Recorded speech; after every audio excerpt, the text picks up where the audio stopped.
Nexus. The Crown Herald town of Elasir. Ambassadorial District. Silk Song's Silken Shop. Local time, 0930 hours. Emma. A visit to the tailor's was something of a treat back home. Or at least, it was to those who sought it out. For most people, clothes were sort of an afterthought, something that could either be grabbed from requisition centres or printed out on demand from a near infinite roster of public domain designs, only limited by the sorts of fabrics and materials available on hand. For those living in single-family homes, this meant your standard natural and synthetic materials, from cotton to synthweave to polyester and the like. But for community printing facilities, like those found in Auntie Rand's apartment complex, this roster of materials expanded significantly, unlocking even more options to fill your closet to your heart's content. I, like most, never paid much thought to fashion and clothes, let alone the thought of visiting a flesh and blood tailor for a custom design. The near limitless options at my fingertips, and my general inclination towards comfiness and utility over aesthetics and trends, made that whole idea something of a foregone conclusion. That didn't mean I didn't respect the work tailors did, of course.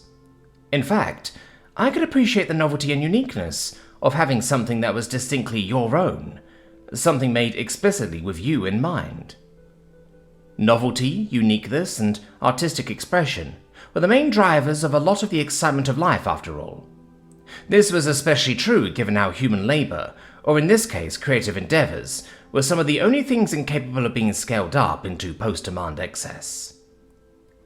There was just something about human passion and the creative efforts behind a tangible piece of art that was just so viscerally compelling. This was a fact that I was starting to understand now more than ever. It only took journeying across time and space, realities and universes, to finally get it. And it felt exactly as my friends had hyped it up to be. The entire process from start to finish had been nothing but ecstatic fervour and professional workmanship. It was a sort of controlled chaos that I'd seen from some of my artist friends before, where the fires of excitement channeled through the spirit of muse was brought to life using the discipline and skills of years of practice and study. We chatted, deliberated, enthused, and got completely lost in the sheer volume of ideas I had for the cloaks, capes, ponchos, and hood combinations I brainstormed on my tablet. This had continued for so long that I barely even noticed how the tablet wasn't really registering as alien or foreign to the apprentice. When pressed about the subject, however, his answer was rather straightforward. "It's just another form of artifice, right? I just assumed your people had some cultural quirk about hiding mana fields, in the same way that your mana fields are hidden by that armor." That assumption was reasonable, given the rules of the reality the Muff Apprentice knew. And though I did want to reveal everything right off the bat, fundamental systematic incongruency stood in the way of directly broaching it in any meaningful capacity, especially when considering the constraints of the tight schedule we had for this town visit. "Let's just say that it's an artifice of a certain sort," I replied cryptically, "but not in the way that you think, utilizing a power source and means of operation that's different from how the Nexus does things." The Muff Apprentice was reasonably confused, although his reactions were decidedly much more muted than Eleanor's upon first encountering the tablet. Further questioning revealed that he'd barely seen any magical analogues of screens before, citing both his lack of worldly experience and a lack of access to these sorts of artifices. That would explain exactly why he hadn't reacted in the same way as the rest of the gang. He just didn't have a point of reference to begin with. In any case, there'd be a time and a place to slowly ease him into the nature of science and technology. I just needed to make more regular visits to town to do so. Which was certainly fine by me, as it meant more opportunities for me to explore the exciting world of fashion commissions. Speaking of which, "It is done, Cadet Emma Booker," the Muff Apprentice beamed out. The mandible that dominated much of his lower face splayed out in a manner that would have elicited nightmares from anyone with a fear of insects. However, given the context of his excitement, and the constant tippy-tapping of his small feet against the hardwood floors, it was difficult to really see this as anything but genuine glee, with that terrifying visage, more akin to a dumb, wide grin, as passion and elation had only so many avenues of being vented. A group of smaller moths arrived with the completed outfit in tow, with the academic cloak already stowed away and packaged in its own box, and the other, more interesting custom cape cloak hood hybrid taking centre stage in its stead. My eyes grew wide beneath my helmet as I set my sights on something not just pulled straight from the pages of my sketchpad, but iterated upon with the masterful care of someone who knew what they were doing. "Shall I do the honours?" the moth asked, prompting me to nod excitedly in acknowledgement. "Yes, please." No sooner were those words spoken was the cloak handed off to Miffis, as he began by draping the cloak cape portion of the outfit over my shoulders. With care and precision, he latched the loose fabric across the upper right side of my chest plate, pinning it together with a simple brooch, and adjusting the attached hood such that it was loosely nestled just between the cowl of my armour. When all was said and done, my eyes were treated with what looked to be a cross between a fancifully cut ceremonial dress cape and an angular, almost menacing hood pulled straight out of the Running Shadows universe. The cape itself was cut diagonally, as it tapered towards the back of my shins, giving the impression of a lighter, more angular geometric silhouette that complemented the grid-like pattern of gold and silver inlays that covered much of its bottom half. Meanwhile, its top half was coloured in this gradient of blue, providing a backdrop for the pure white gun emblem that took up a good third of its available surface area. With the hood pulled up, my menacing aura was enhanced, complementing my helmet by giving it a dark and mysterious vibe. With the hood pulled down, it gave the vibe of class and style, or at least a sort of modern and contemporary form of class and style. The unconventional cut of the cape helped to elevate it from becoming yet another carbon copy of the over-the-top Nexian fashion trends, giving it a distinct human feel. "This is outstanding work, Miffis," I proclaimed with glee, unable to really pull my gaze away from the mirrors all around me. "It is the hope of any tailor to have their works be received with such enthusiasm, Cadet Emma Booker." He bowed deeply, prompting me to return the gesture, which was the only point in this entire interaction which actually elicited a certain level of genuine confusion from the moth. This moment of social awkwardness was thankfully interrupted by the ka-thunk of the elevator as it slowly descended from up above, signalling the return of the gang and further fueling the flames of excitement deep within my very core.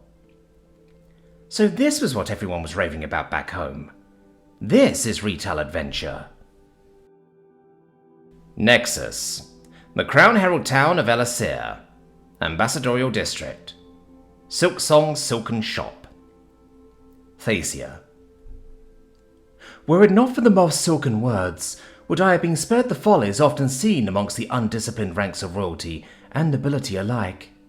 But it was seen that the expert craftswoman was indeed simply living up to her namesake, as not only were her fabrics spun from the finest of silken materials, but so too were her words silken in their intent to lull one into making unnecessary and frivolous purchases.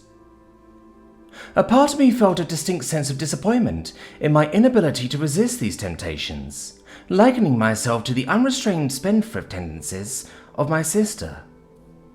Yet another part of me felt satisfied to have gone through with such a decision, as that sense of spontaneity that I had been self-conditioned away from suddenly started becoming more appealing for some inexplicable reason. Whatever the case was, I now was the proud owner of another set of flight-friendly dresses, one which promised to rival even those I bought from home. Whether or not this was merely empty promises, or a palpable example of Nexian great craftsmanship living up to its name, remained to be seen. What wasn't an uncertainty, however, was the result of Emma's own tailoring misadventures. As the elevator lowered us further towards a familiar, yet strikingly different figure that now stood in the middle of the cluttered emporium, a decidedly dashing figure which I could not for a moment disengage my gaze from. Nexus, the Crown Herald town of Elasir, Ambassadorial District, Silken Shop. Thalmin. All of this was so unnecessary. And yet, as was the case with these web spinners, I now found myself ensnared in the trap of vapid promises, all excitedly paid for by the blue thing. I'd attempted to refuse, but it was clear that the only thing that would stop the Venerians' financial advances would be nothing short of physical threats of violence, something I couldn't afford here in public. And so, I now found myself in possession of an entirely new tunic, one that was, admittedly, comfortable, but one that I wouldn't find myself caught dead wearing, not especially deep within the Nexus's all-seeing gaze. This was unlike the Venerian, who seemed to take it upon himself to commission entire ensembles, entire sets of carefully crafted outfits, which were slated to take not just an entire day, but perhaps even a full week to complete. It was as a result of this that the Venerian settled on walking out with a simple new overcloak and hat, the latter of which somehow managed to make his already gaudy attire even more over the top. And that wasn't even the worst part. As in addition to the assault on the eyes, my ears too were being chewed out by the constant guffaws that were the Venerian's overexcitable reactions to his new article of clothing. No topic was safe from being broached, from the intricacies of the embroidery, all the way to the quality and richness of the fabrics, to colour composition theory, and even the thread count of the fabric itself. The blue thing seemed entirely entranced by the seemingly banal and trite. This continued non-stop, even as we entered the elevator. Thacia entirely tuning the Venerian out, as it was clear her sights were now set on something else entirely. The object of her newfound interest was made clear as the elevator cleared several floors worth of loose fabric. Indeed, it too eventually caught my attention, and even Eleanor's, as the sounds of his incessant yappings came to an abrupt and unprompted halt upon seeing the admittedly simple result from Emma's tailoring side quest. A piece of outer armor attire that was as foreign as the armor beneath it. Yet in its strangeness and its unconventional cut, there was a stunning presence it managed to convey, one that seemed to stand proudly as a distinct aesthetic completely disconnected from the Nexus and the adjacent realms. It was as much a symbol of eye-catching defiance, as much as it was an aesthetically pleasing design in and of itself, conveying both power and subdued wealth. It was probably the latter of those two observations that gave Eleanor some pause, as his mouth hung agape at Emma's display. The sheer casualness that she carried herself with definitely added to the already striking presence of her new appearance. "So, what do you think?" she asked nonchalantly. Nexus, the Crown Herald town of Elisir, Ambassadorial District, Silksong's Silken Shop. Eleanor. "My disappointment is immeasurable and my day is ruined," I thought to myself. It was one thing to be wealthy, it was another to have class. One's ability to discern tastes were, first and foremost, seen in the choice of one's attire. First impressions were, after all, almost always the memories that would dictate the course of one's public perception. Cadet Emma Burker was for all intents and purposes a commoner. Her world, her people, were all playing at a universal councilship, perpetuating the silly ideas of nobility amongst the masses. While she'd proven her realm materially wealthy, and perhaps capable of being able to rival that of the Nexus through sheer brute force, wealth itself could not translate to taste and culture. Or at least, that should have been the case.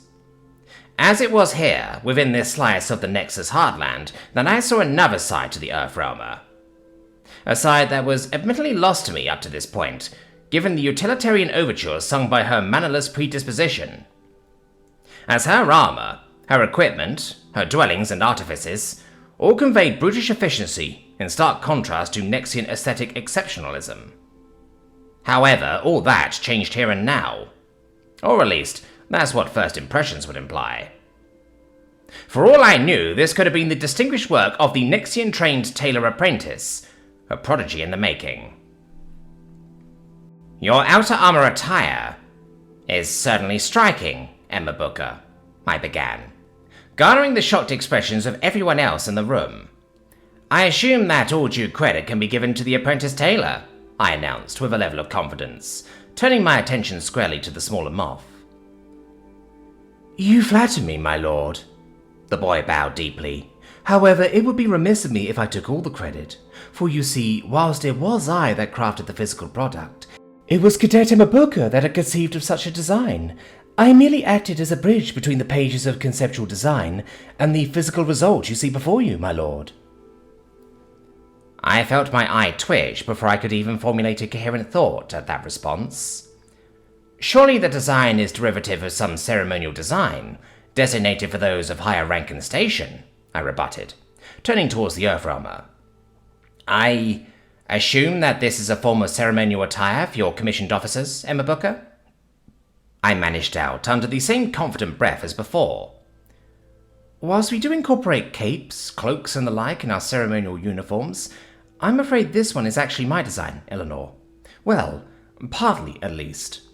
I got heavily inspired by a lot of our local media, so I have to credit the design and art teams for their part in creating the aesthetic elements this outfit is based off of." I felt my eyes twitch once more, the response only serving to drain that confidence from my soul, as my rational mind refused to acknowledge that fact.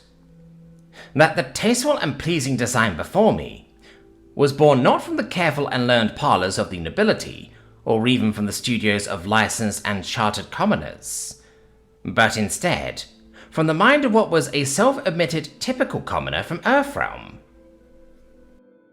Nexus, the Crown Herald town of Elasir, Ambassadorial District, Silken Shop, local time 0937 hours. Emma. "Actually, there are quite a few issues I have with the design," Eleanor soon managed out, practically shifting his opinions on the design on a dime. A look of apathy and mild disappointment coloured every nook and cranny of his expressions, "but I have neither the time nor the patience to entertain the lengthy dissection of your outfit shortcomings, as we have other stores to patronise." "You couldn't have picked a better word if you tried, Eleanor," I thought to myself, as I quickly turned towards the Muff and her son.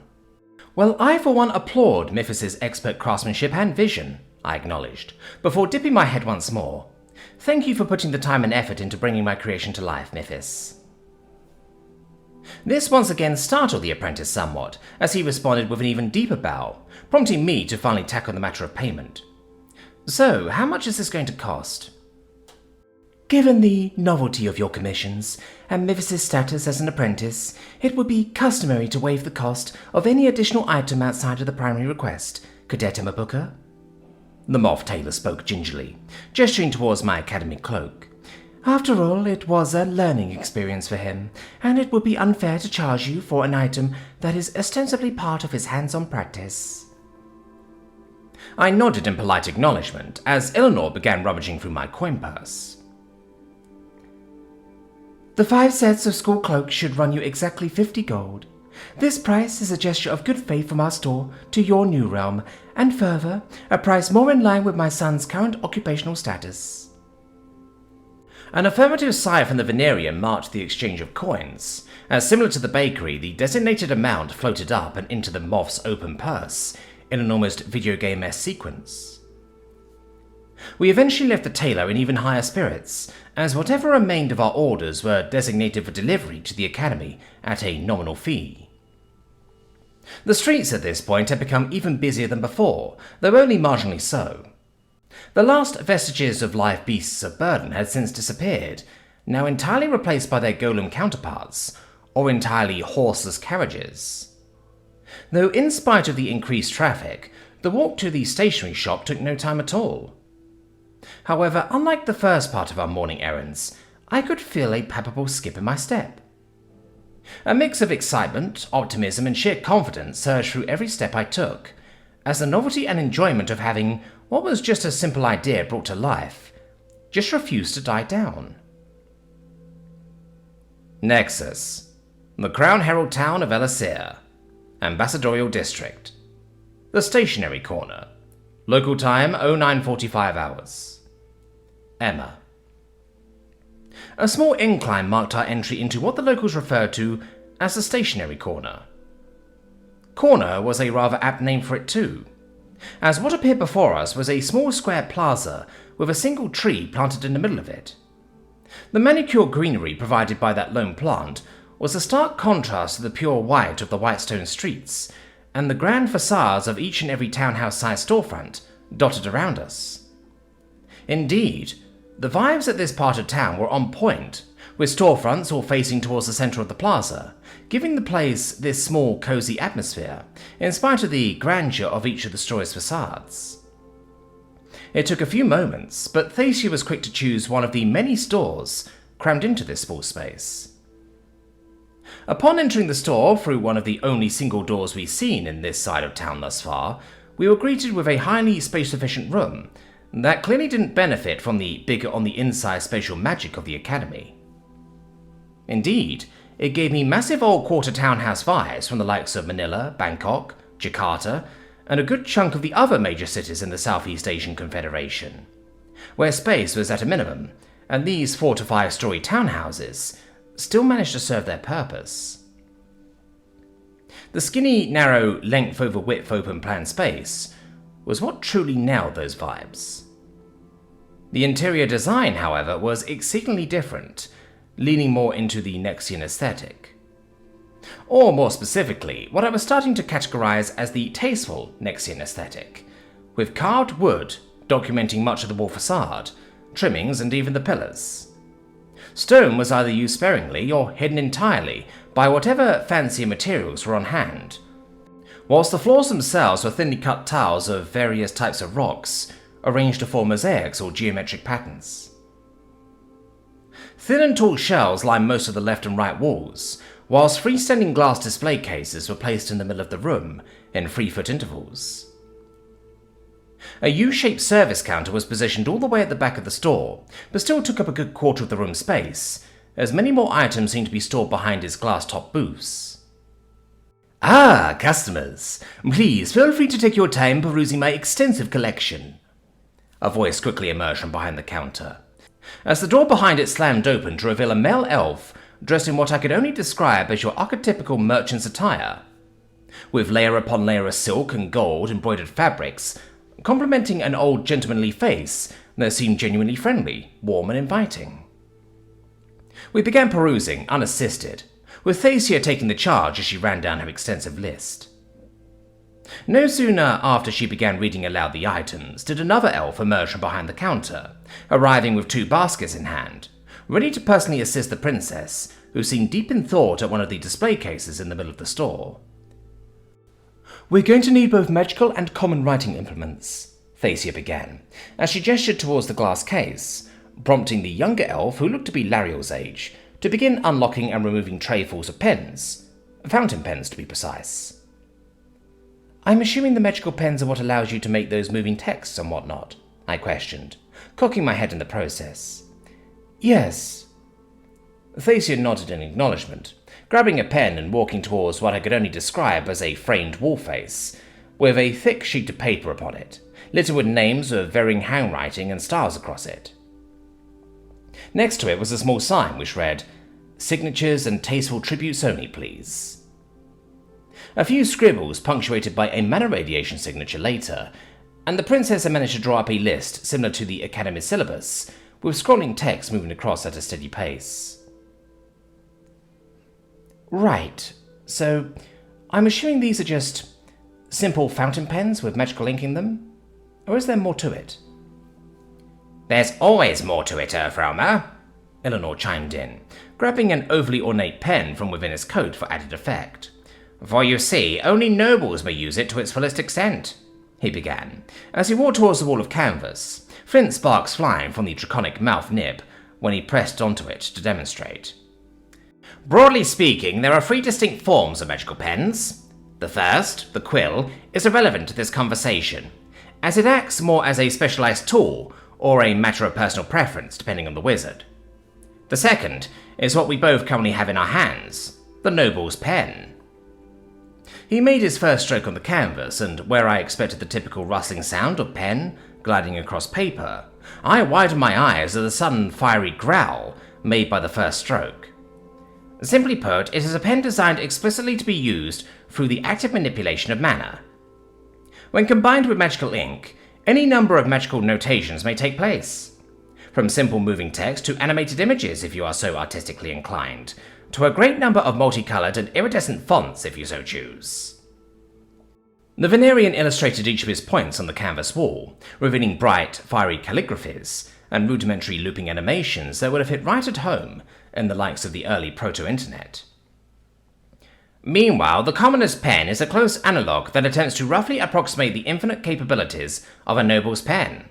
However, it only achieves this through the use of dedicated enchantments, allowing it to perform rudimentary enchantments that only manages to capture a sliver of what a noble's pen is capable of. So sort of like a preset custom profile, rather than having all options unlocked, I thought to myself. So similar to the enchanted weapons Sorosar showed me, right? Commoners are able to use them because of their mana fields, but only to the extent and limits of its enchants? Correct, Realmer. Eleanor nodded smugly. Right, so that's free. What about common writing implements? Like, what if you wanted to write just basic stuff without these gimmicks?